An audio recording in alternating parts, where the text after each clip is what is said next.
fait les tests de Dext. On s'est retrouvé quand même avec un outil qui était complet. On a la facturation, on a les achats, on a la banque.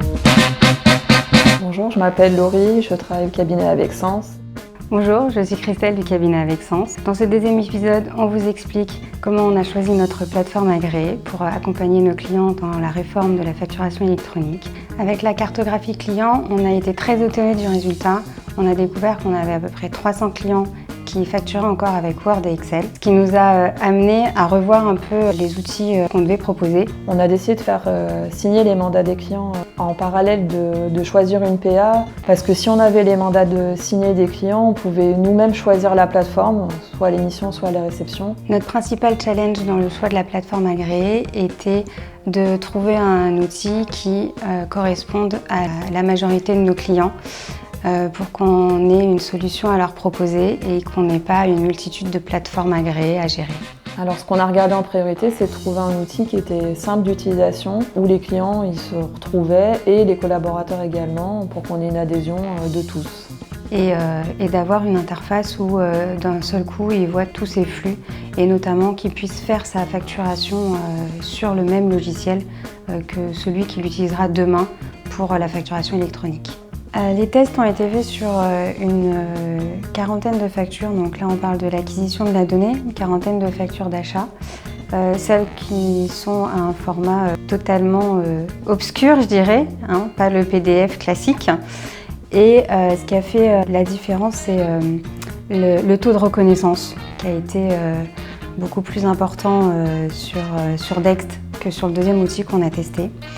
La simplicité, pareil, du paramétrage, de l'acquisition de la donnée et derrière le déversement dans la comptabilité. Vous voulez faire le choix de l'outil en amont du début de la facturation électronique où on sait qu'il y a une période de transition où tous les acteurs ne seront pas dans l'obligation de faire du e-invoicing. En fait, on nous a toujours dit qu'avec la facture électronique, on n'allait plus avoir de saisie. Et en fait, c'est pas du tout la vérité. On va continuer à recevoir pas mal de factures papier aussi encore. Le prix a été un sujet au départ. On a fait des extractions de toutes les factures, le nombre de factures qu'on pouvait traiter dans une année.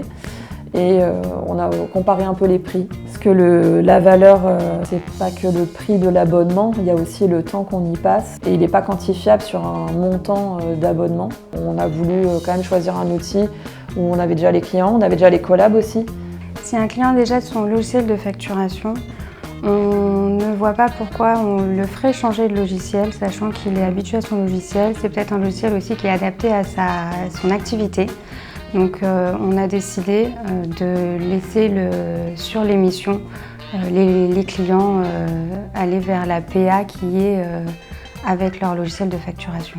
On a décidé d'imposer Dext en réception pour que nos process y soient alignés, pour que tout passe à peu près dans le même outil, pour ne pas se connecter à 50 plateformes le matin quand on arrive, pour que ce soit plus simple pour les clients. Par contre, pour tous les autres, qui n'ont pas encore d'outil de facturation, que toutes les coches sont au vert, on ne laissera pas tellement le choix au final.